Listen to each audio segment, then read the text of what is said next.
Hello my friends, Amy R here with Prairie Paper and Ink with a card to share with you guys using the STAMPtember collaboration set with the greeting farm called Warm the Heart. And as with all the collaboration sets, these are one and done. When they sell out, they are no longer restocked available. However, there will be a link below to the greeting farm line. They have tons of cute images. I have a soft spot for the greeting farm and have for years. I don't know what it is. I just think they're adorable. So I started out with some of Simon's Smooth White Cardstock, and I put the images from the set into my MISTI, and I am inking the stamps up with Simon's Intense Black ink because that is a alcohol marker friendly ink. And I decided that I would do some paper piecing. So after I stamped the images, I left them in my MISTI and I grabbed some pattern paper. This is some GIDDY for Gingham pattern paper from Honeybee Stamps. And I just stuck it in my MISTI. I didn't even bother trimming it down because I just need to get specific areas of these images stamped onto the pattern paper. And everything's going to look like a hot mess, but it's all going to come together in the end. So I stamped the main sort of images here on the darker paper, and because it's double-sided and there's a lighter shade on the other, I was like, ooh, I'll use that for like her jacket. And then I also ended up deciding to ink up the bunny again because their outfits need to coordinate. So again, stamping it with that Intense Black ink because I will be adding some alcohol marker coloring to this as well, but I'll get to that after I'm done coloring the images. So for my coloring, I'm using my Spectrum Noir TriBlend markers. You can use Copics. You could watercolor these if you stamped it onto watercolor paper. Whatever coloring medium you prefer. I jump back and forth between my Copics and my TriBlends. It literally just depends on my mood. And my mood today was to use the TriBlends. So right now, right this second in the editing, this is real time. I don't color near as fast as the magic of my video editing makes it look like right now. I don't color this quickly. So I just sped it up to keep this video shorter because otherwise we're going to be here all day. Although honestly, it didn't take this long to color. I did very simple coloring, and for me, and I still don't know why, I always start with the skin tone. I do the skin first, and then and then the hair, and then I go on to all the accessories. That has been my habit pretty much since the get-go. Don't know why, but that's just how I do it. So did the skin, did her hair, and then when I got into the white areas, I just used a very, very pale blue, added a few little lines for that. The bunny, I decided to add some gray to, just cause. And then gray for the band of the hat. And I'm avoiding all of the areas that I'm going to paper piece because there's no point in coloring them because they're going to get covered up with the pattern paper. So working my way around all of these little images and whatnot. And then, his little carrot nose, got to add some color to that.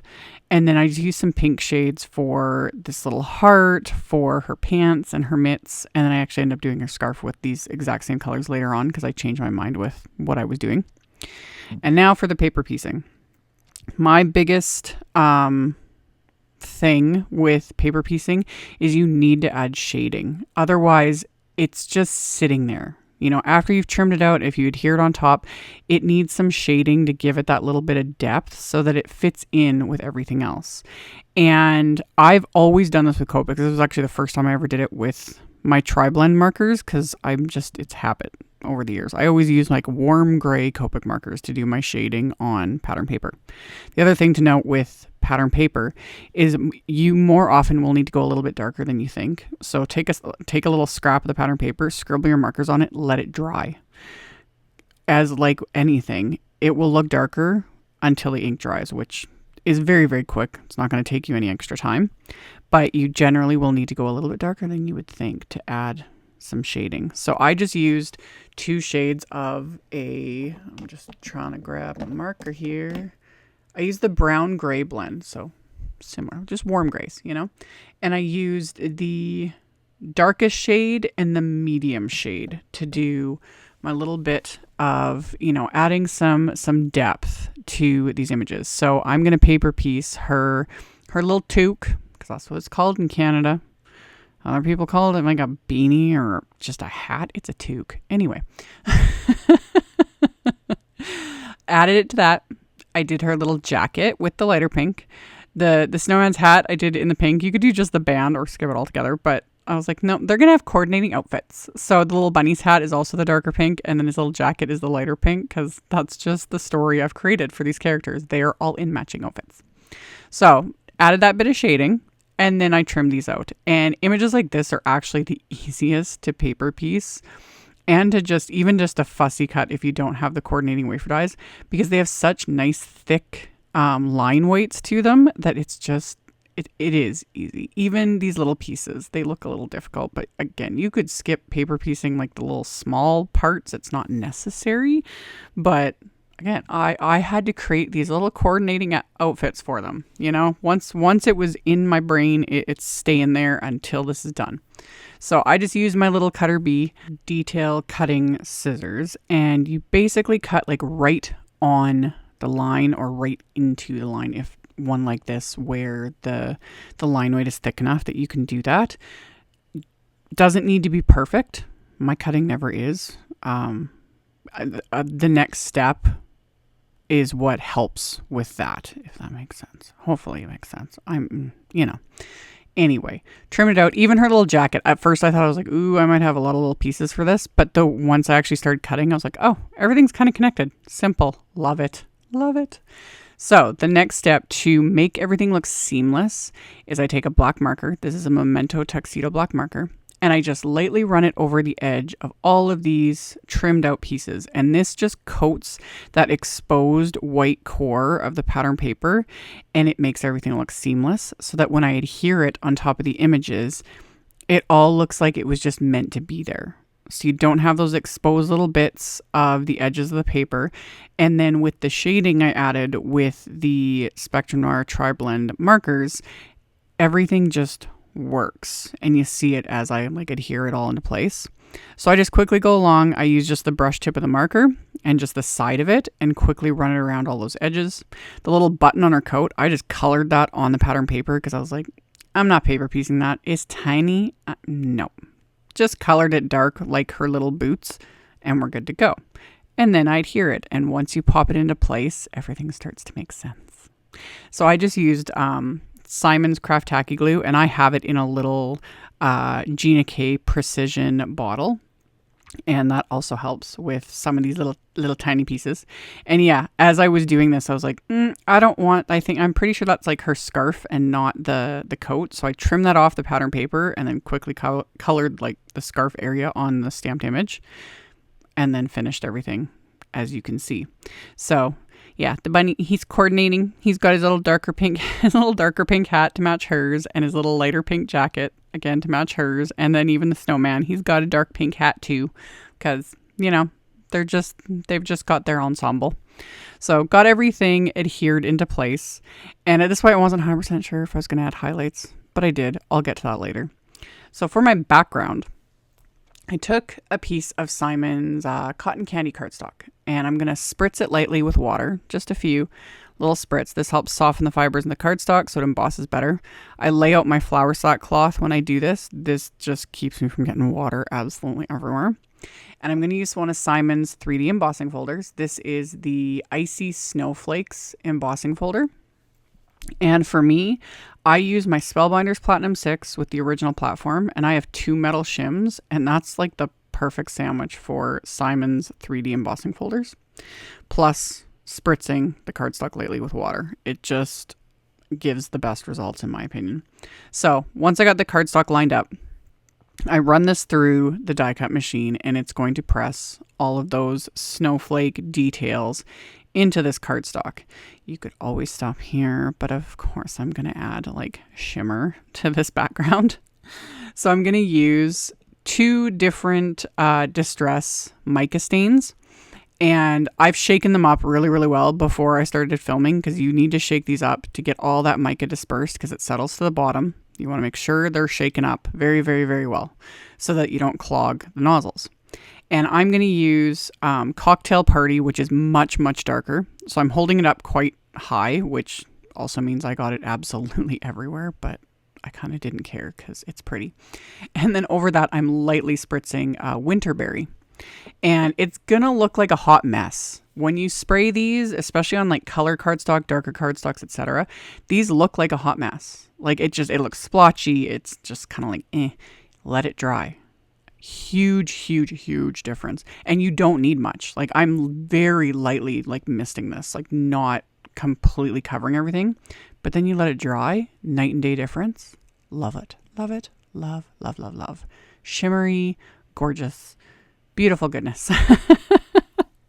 So that's going to be my background for my little characters.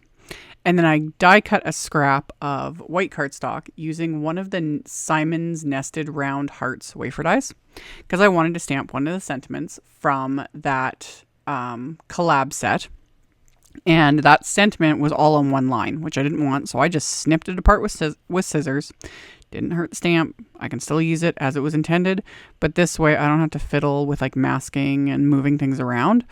And then they fit onto this heart. So then I could stamp the sentiment right onto that. And then I just butt them back up together, put them back on their little carrier sheet, and they're good to go. And then I also die cut a scrap of Simon's white glitter cardstock.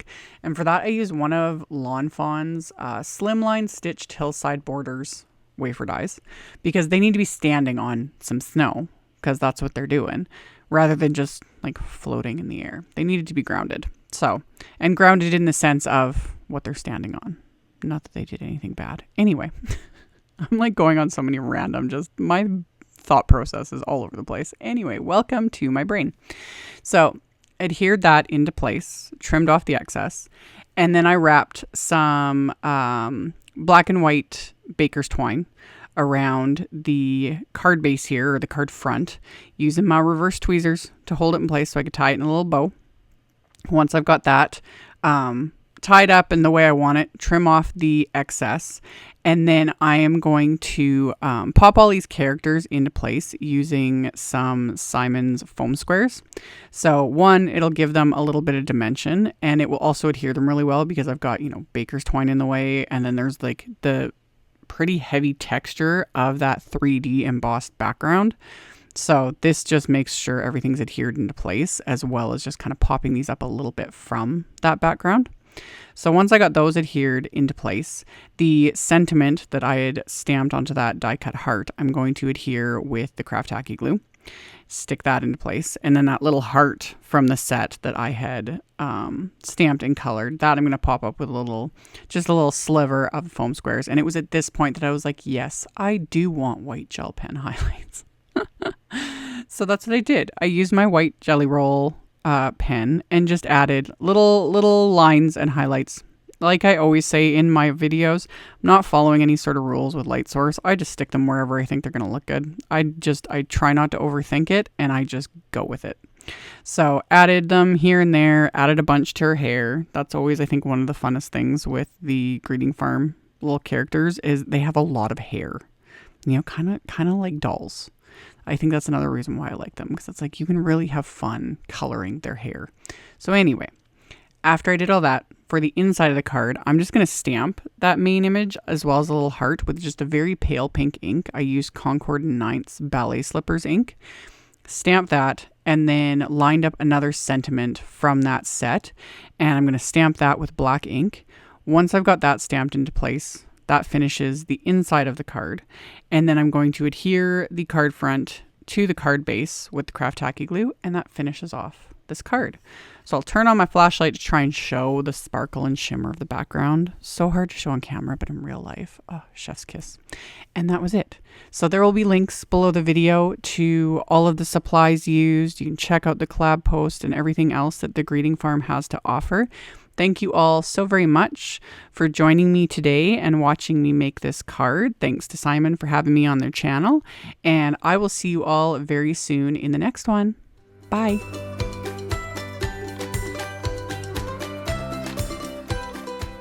Hi there, I'm Heidi, Simon's mama and founder at simonsaysstamp.com. Thank you so much for watching our video. If you like what you just saw, Be sure to press the thumbs up and subscribe to see more great content.